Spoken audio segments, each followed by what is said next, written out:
And so this morning I count it a great blessing to have again this opportunity.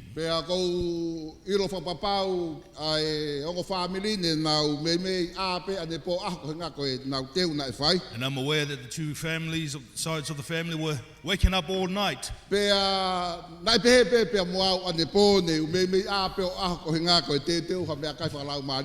Likewise, I stayed up all night to prepare the spiritual food for us. And I would pray that God would bless His word today. And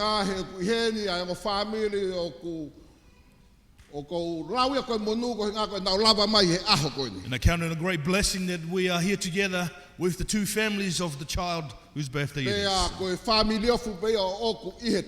And indeed they are close relatives of mine. The family from the village from whence I come.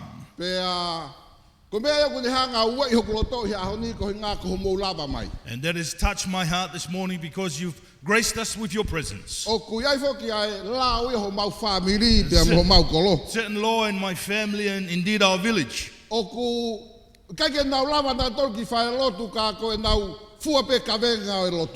they do not attend the services, they fulfill all the responsibilities that are given them. Likewise, when we were in New Zealand in the previous years,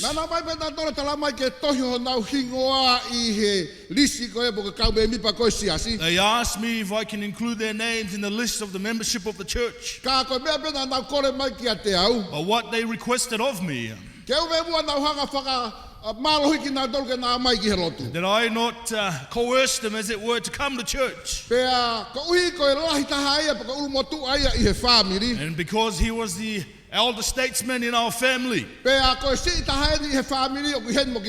and the youngest of the family also is here with us. And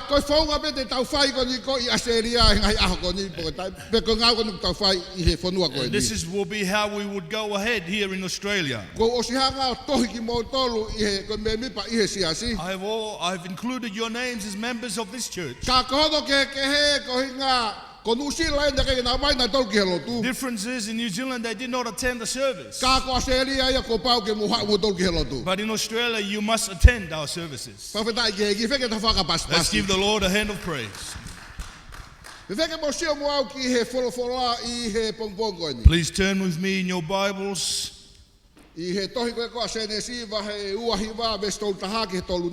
Genesis 29:31 to 35.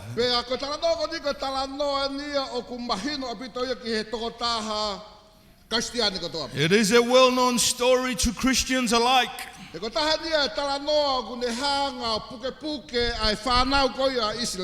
One of the stories that somewhat keeps the children of Israel. And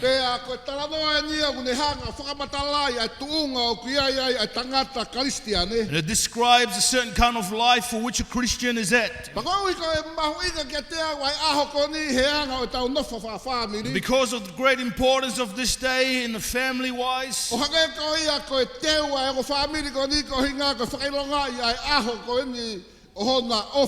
like the great preparations undertaken by the two families because of the dear child, I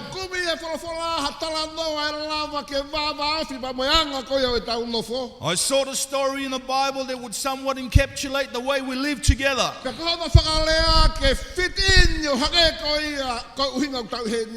In other words, to fit in nicely with the reason as to why we are all here together. The story of the children of Jacob. We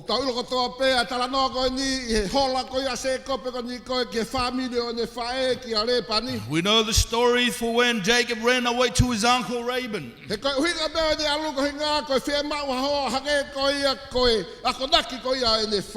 The reason being looking for a wife, likewise the instructions of his mother.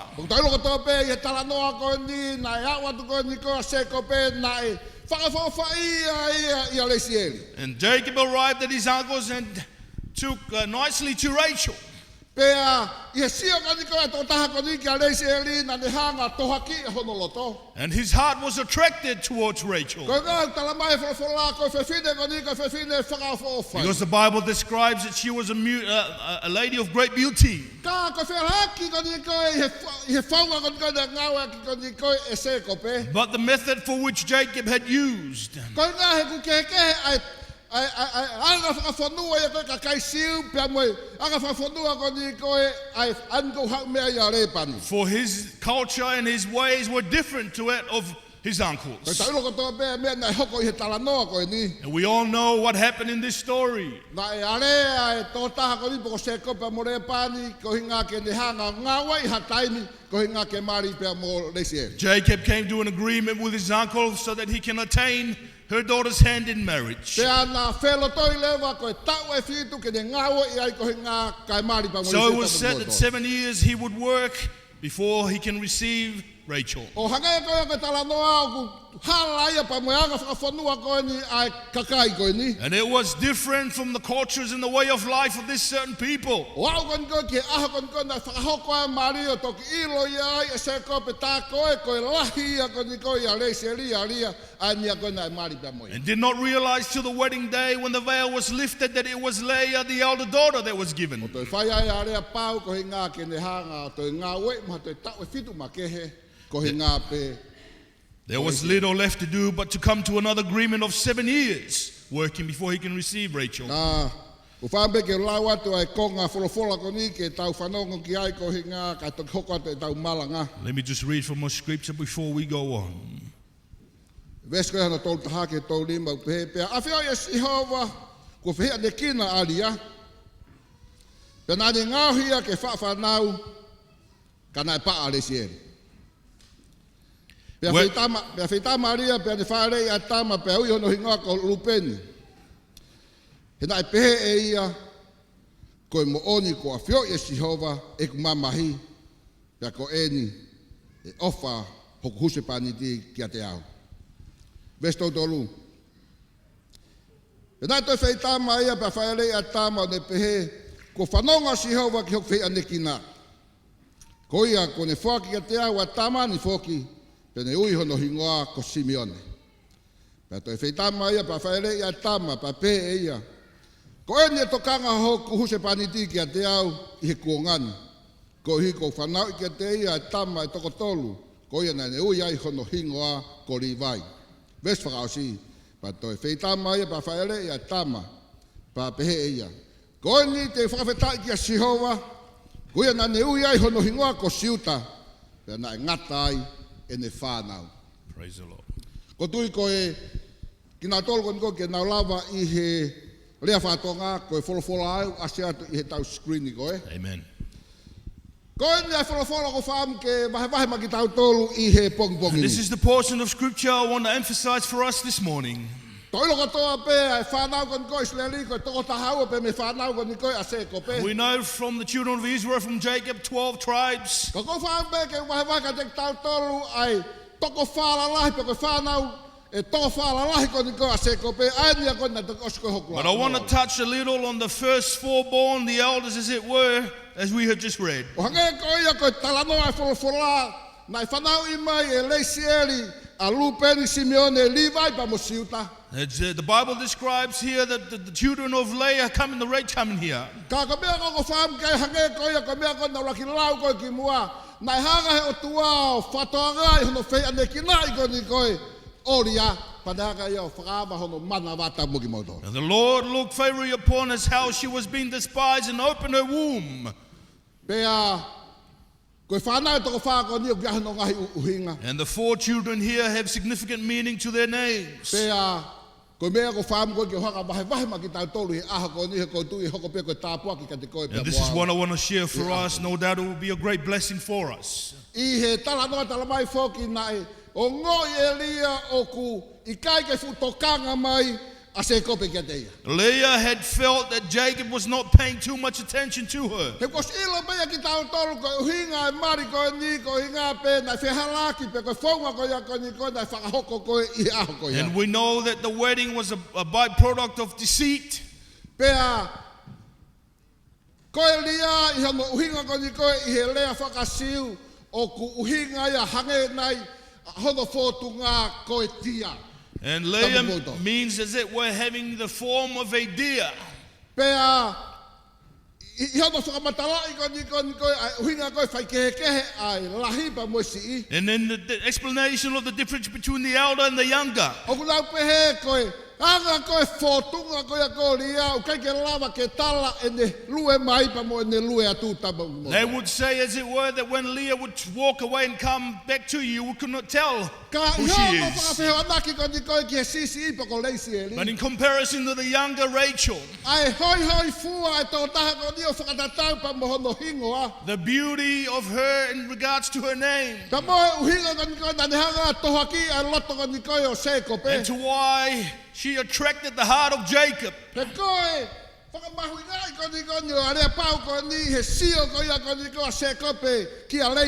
And as Jacob had seen Rachel in agreement together with his uncle, he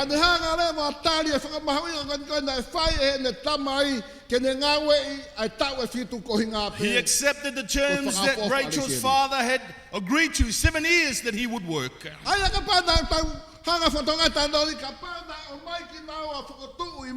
So if we were to say if both of them were to be put in front of Jacob, and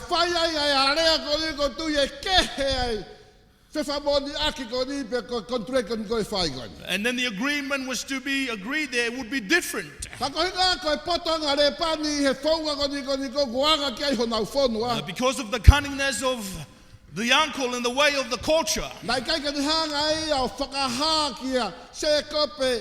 It did not reveal to Jacob the elder, but otherwise brought the younger in importance that she relayed. Whereby then Jacob agreed to work for the 7 years.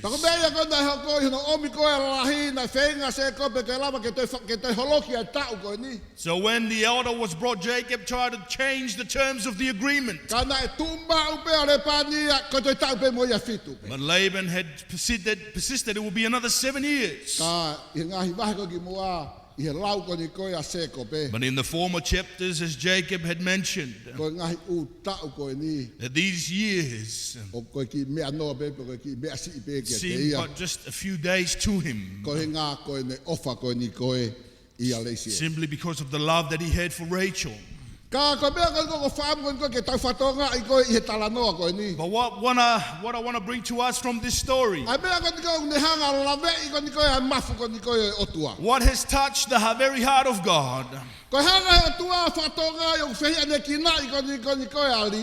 saw that Leah had been neglected and hated somewhat. And this is what I want to pass on to you this morning. Did you never feel that you should be neglected or hated by certain people? And it seems as though you do not fit into the surrounding and the environment for which you're in. So the greater they would neglect and hate you, the more that God will bless you.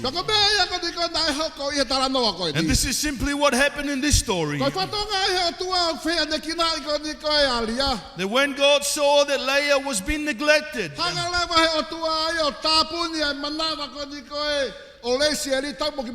God then closed the womb of Rachel and allowed Leah to bring wonderful children to this world. In the few verses that we have just read, when the firstborn came through, and so this dear mother thought to herself, I have brought forth a son for Jacob. Ko uhi ko afio I ko he o tua ene mamahi. And because the Lord has surely looked upon her affliction, Pea ne hanga yo whakahingoa tama ko ni ko lupen. she named her son Reuben. O tui ka mea ia ko ni ko ton ke tautokanga ki ai he aho. And I believe this is what we need to look at today. Ta ko e mamahi ko mea pau ke whau ai toko taha katoa. That the affliction is something that every person will go through. Ta ko e mamahi a Kristiane whatonga I he toko taha ko pe me olunga. And we need to realize that affliction God sees. E mahalo pe katakata I ko e ho family pa ko ngai kau ngā mea. Maybe your friends and family will mock you. Ko ngā ka ngahi mea o ke whau ai. Maybe because of some things you are going He through. anga e tau sio ki ate ko e. And how they would perceive it. Kau kai ke taura ki ta tau hanga ta tolo we e loto o tua. But they do not realize that they have moved God's heart. Ke hanga I o whakaama ho manama tamo ki mau That tolu. they would open your womb with respect to you. Te hanga I o whao ia te koe ngai tāpua ki kotoa pe. And will input in you many a blessings. Kake ngata pe te hanga tāpua ki ho whanau. Not only will He bless your children, Ka te hanga tāpua ki pa mo e mea ko ia mau e honi ma. but will also bless what will come into your hand.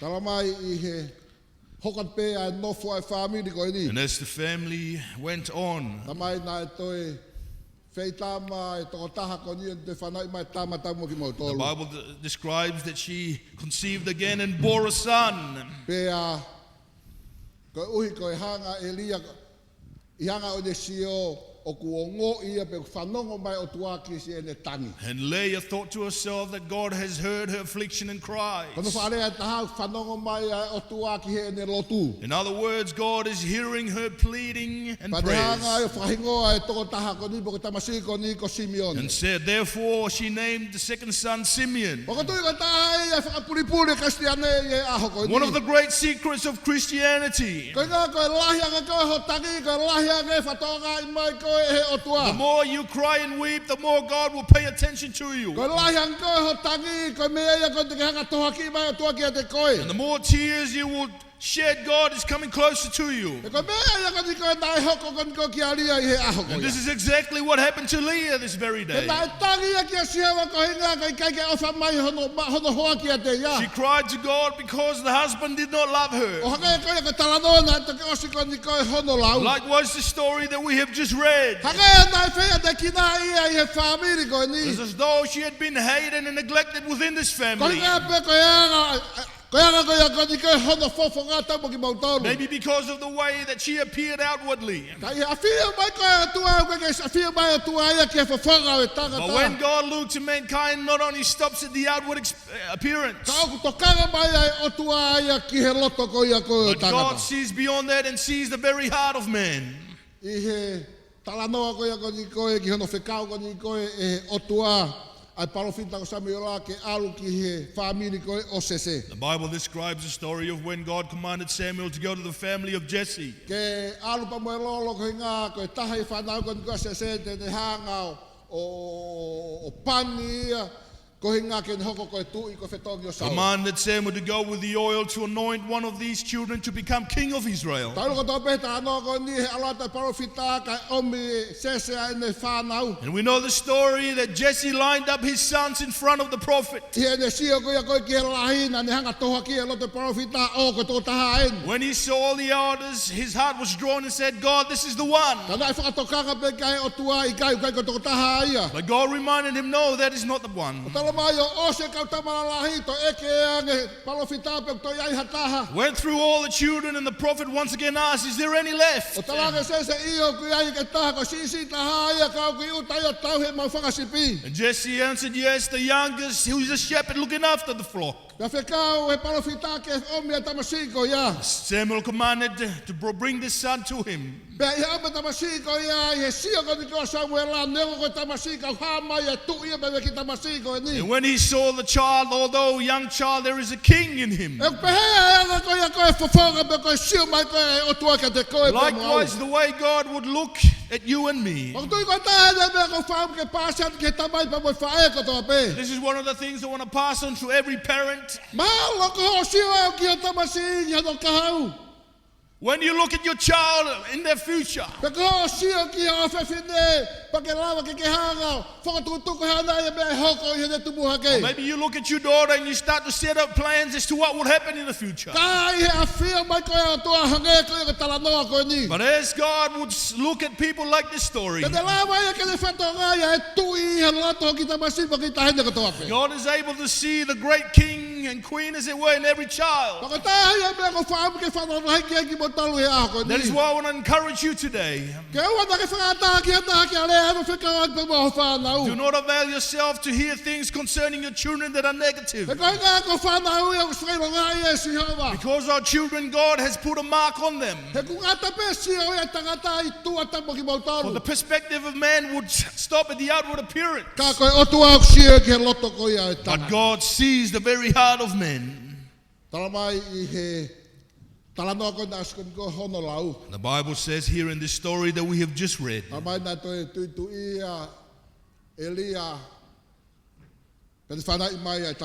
again Leah conceived and bore another son. And in her own thinking, this is the third son that I have been blessed with. Surely my husband would love me now.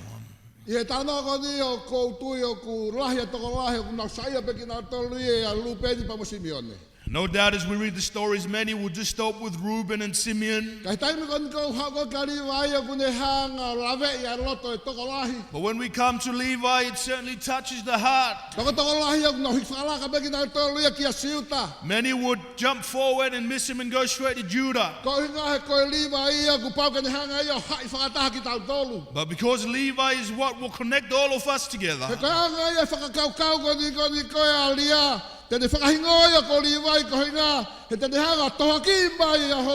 Such was the thinking of Leah. I will name him Levi because then my husband will be drawn to me.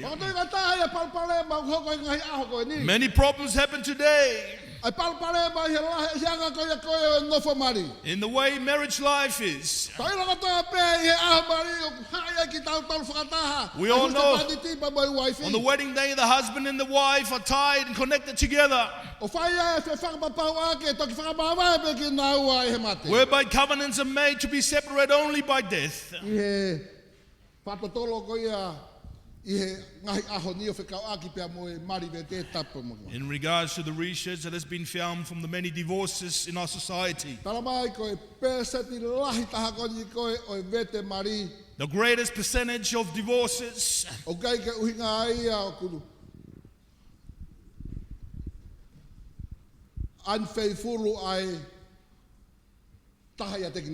it is not due to the unfaithfulness of either party. But the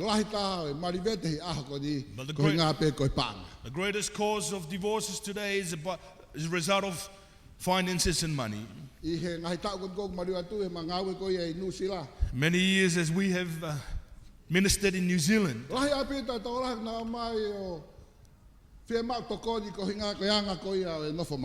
many come to us seeking counseling with respect to marriage life.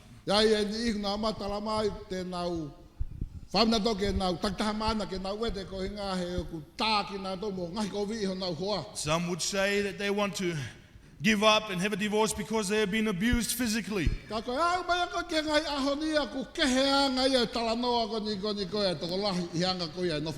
we come in now concerning statistics, it's different in the way marriage life is.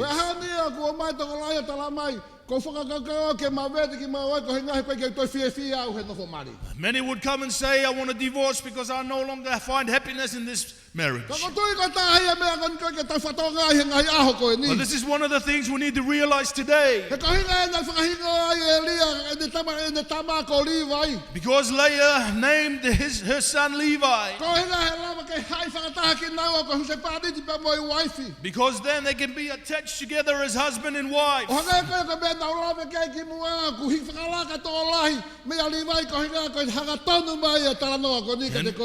And many would jump forward ahead of Levi because it has come directly at us. Ka ko whai pe ke mo mau pe lo to whakata i he aho ni. But I would ask that you would avail your heart this morning, Ko ranga tu pe ke tau mui pe he tala no ko nei fola. that we may follow accordingly into this story, Ka tu mo ke tau whakata ke atua ke ne ha hai ki tau tau he aho ni. that we may allow ourselves that God would attach us together. Ka ka ngata pe ne hai ko se pa ni pa mo wife. Not only will He attach husband and wives, Ka ko hai whakata ma tua pe mo whanau. but also to the fathers and their children. Ka hai whakata ki tau tau pe mo tua ko tamai. But foremost to attach us to our Heavenly Father. Ko tui ko ta hai tapua ki o tala no ko ni. This is one of the great blessings of this Ko story. nga pe ta ha o tua tapua ki alia ko nga pe ko no fe ane ki nai. Because God had greatly blessed Leah because she had been neglected. Ko whampe ke hiki a ki he whakaosi ko ia o e talanoa o e pongpongo. Please allow me to go to the final point of our sermon this morning. Ko ngā o ku api api ai taimi, I notice that the time is passing by. pea o koutui ko e whienga pe ia e wholowhola maki tau tolu he aho. And I believe this is enough for us this morning. Talamai I he wholowhola ta mai na e toi tuitu ia alia pe ane whanau I mai ai tama. The Bible describes that once again Leah conceived and bore a son. Pea whakakaukau alia tauksaya ke whakawhetai ai otua. To herself greatly now I will Ko ngā praise the pe, Lord. ko ui ngā pe uni hanga o toi tāpua ki ia aki ai tamasi. Because once again He has blessed me with another son. Ulua ki na e whakakakau alia, First Leah thought to herself, tene hanga hingoa e tamasi ko e ni ko lupe ni ko hinga he awhio mai o tua ki hene mamahi. that I will name my firstborn Reuben because God has saw my pain and I hono sorrow. whanau mai ko ia whikaua pa te hanga whakahingoia ko Simeon e ko hinga he whanongo mai a Sihova ki hene lotu. And that second son, she thought I would name him Simeon because God has heard my pleas. Ai hono whanau mai ko ia whika tolu pa te hanga whakahingoia ko Levi ko hinga he hanga he tamasi ko ni o tohaki mai a tokanga ko ia ko hono huse pāniti. And then the third son, she thought I would name him Levi because then my husband will be drawn to me. Ka iau mai ka ke whika whāpa te whakakaukau ai e whae ko e ni. But coming to the fourth child, the mother thought to herself, Ko hea koe e mea uhoko he ku hanu ki he o tua pa hanu ki he o ku mari. that what has happened is a byproduct of my complaining to God and my husband. Ka kei mua ke tuke whai pa mawala ki he mafu ko ia he o tua. That I have neglected to touch the very heart of Oi God. ngai ku pau ke hanga ko alase mafu o tua i o hanga whakawhetai ia. That we touch His very heart when we praise His name. Ka mea ia nai whai kan ko e lia he lo whanau mai e tō taha And ko this is ni. the very thing that Leah did when the fourth child was O born. tau si o lewa ki he tāpua ki nai hoko he tamasi ko And ni. we see then the blessing that came out of this son. He koe hako siuta e ni tupai ai o tau ai ko si sukalaisi. For the descendants of Judah whereby Jesus Ka kwai e came. talanoa ko ne hanga tohaki o kuloto e pongpong ko There ni. is a story that has drawn my heart this morning. Ke taimi ko ni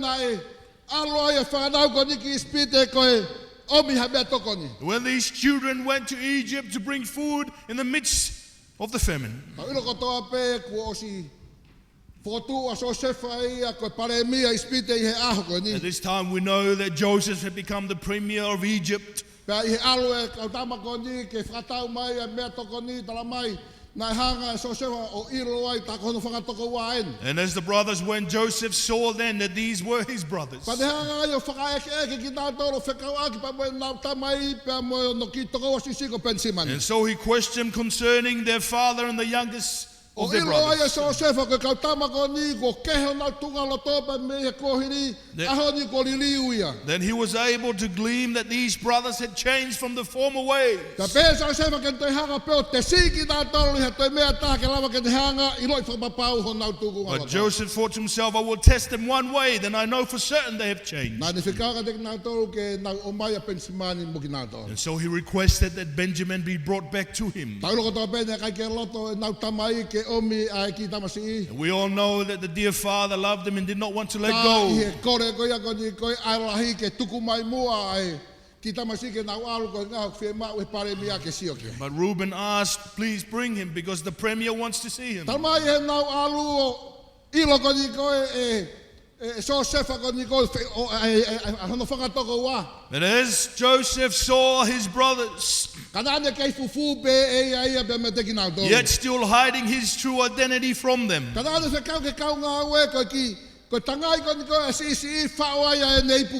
he instructed the servants to put his cup of gold into the youngest sack. And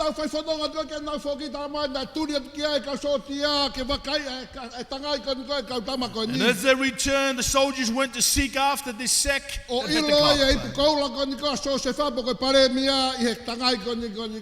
they found the golden cup of the premier within the sack. And so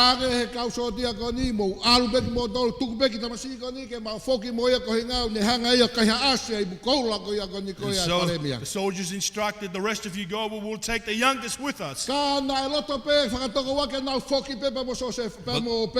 the brothers did not want it, they wanted to follow Benjamin.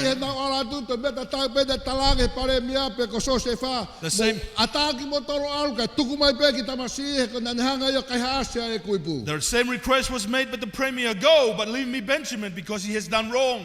But what has drawn my heart with this story? The kind of love that was shown through Judah. And no wonder why she praised God because of this son. He grew up different from his brothers. But when the premier instructed him to leave Benjamin, these were the words of Judah to the premier. Please, Your Highness, please allow me to stay in his place. But please allow Benjamin to go back to his father.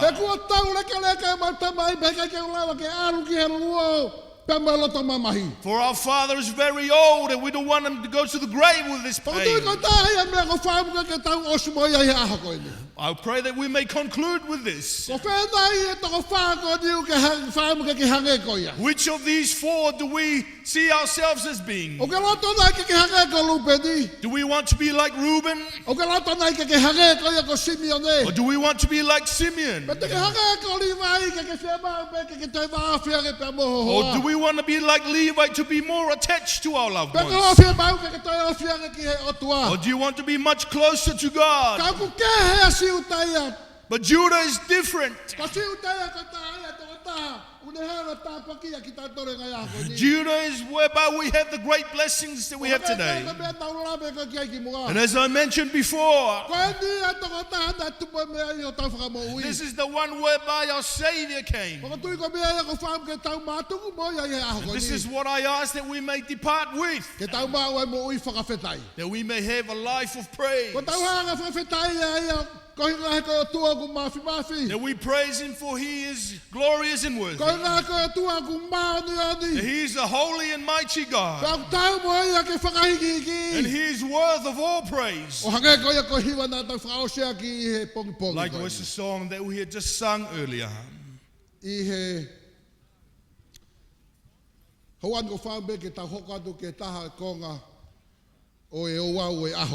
want to continue on with one of the responsibilities of this morning. I ask the band that they may please come forward. The scripture that we have just read, plain to everybody. I want to ask if you may just close your eyes respectfully for a little while. I just want to summarize and close the sermon this morning. I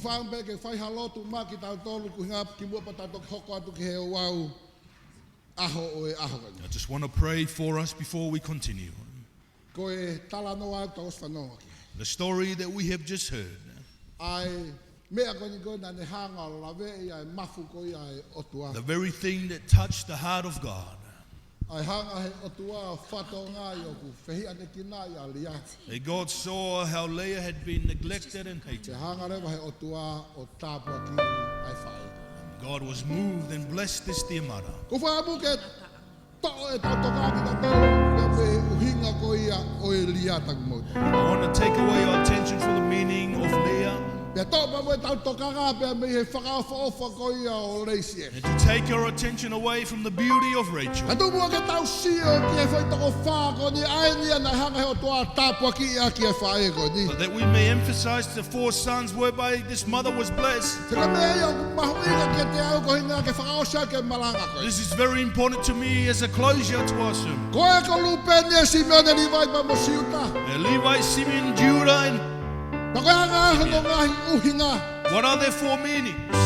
Pako koe pea mo au pako whea hinga o te ke huka ki ai. It's up to us as to what name we decide to cling to. He koe toko wha ko ni ko tapua ki e pa meisi ho. For these 4 was a blessing from God. Koe hanga pea tau whakatonu lea ke tau hanga ai e ngahi tama koe ke sayang e ia i he tama. It is but our own ways that we say this one is better than the other. Kana iai ai uhinga e toko taha ko tō pēpa ko toko wha ko ni aine na whanau i mai e whiwhine ko There ni. is a significant meaning to the 4 sons that were born of Koe Leah, ngā pe ke tapua ki a kia koe pa mo au i ahu. whereby then we can be blessed today. I ho o kui pa mo au i he mō As we close our eyes this morning, Ka tu mo ke ki lama si ki siu tau hake ko ia ku whaosu i Malanga. let me touch, as we close on Judah, this name. Ka hana ia wā o pea moe o tuai. How is your relationship with God this morning? O ai nai ha uhinga le lei ke te koe ai uhinga ko ia e siu tau. Is there a significant meaning in our lives to this name, Judah? Te ko hinga ia ko ni o mahuinga ia e ni hā koe i he wholof. For this name is very important as it is revealed in the Word. Pea koe kau pea hinga ko ni e hinga mahuinga i he matakari ko ni koe o Israeli. And indeed within Israel it is a very important and Maka significant uhinga name. ko whaapua whaosa ki ko hana ia uhinga o siu tau ke te koe And I ia. want to close with you this question: what does Judah mean to you? Ko tangata whakawheta ia koe.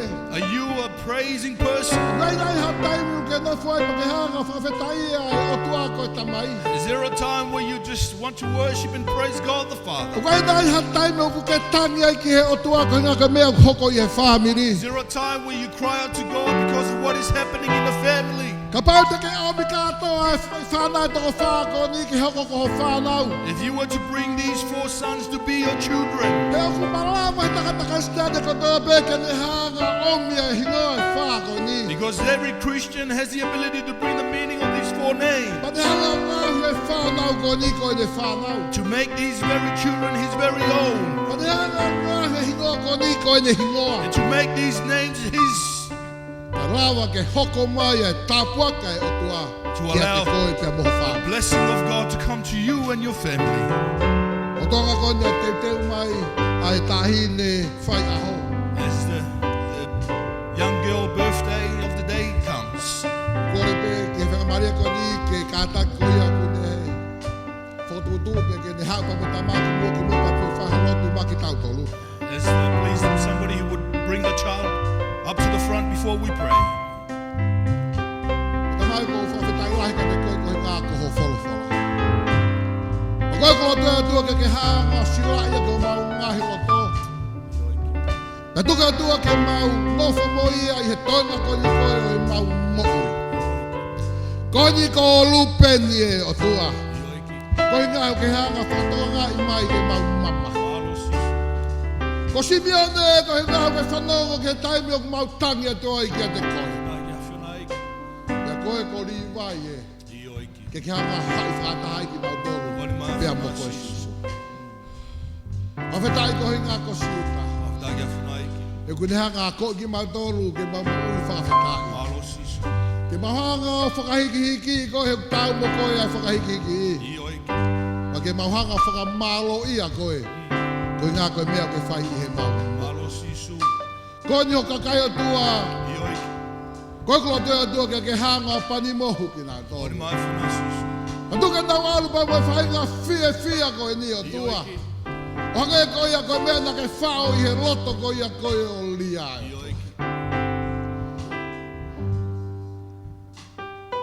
Ke te toki ilo. I hono whanau mai e tamasi i whika whaa. Ta koe tāri ia ki he ne mo'u i.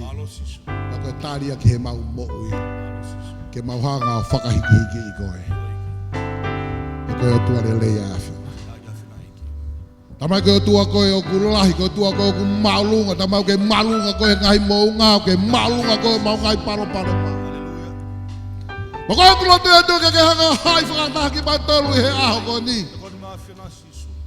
Ma ke hanga whainga fuai ho mau hala koe nga ke lava ke ave, ai kosperi o hangai koe o ka visone o ke tuku I ho mau loto. Ke hebe, ke au, ke tonga kotoa me. Whai tāpe kina ki baitolu I he aho koe ni pa me whio te mau whai. Hangai koe koe teu ai whamiri ke whaino ngai ai aho. Ki kaunanga koe ni. Hallelujah. Whawhetai ki koe sisu.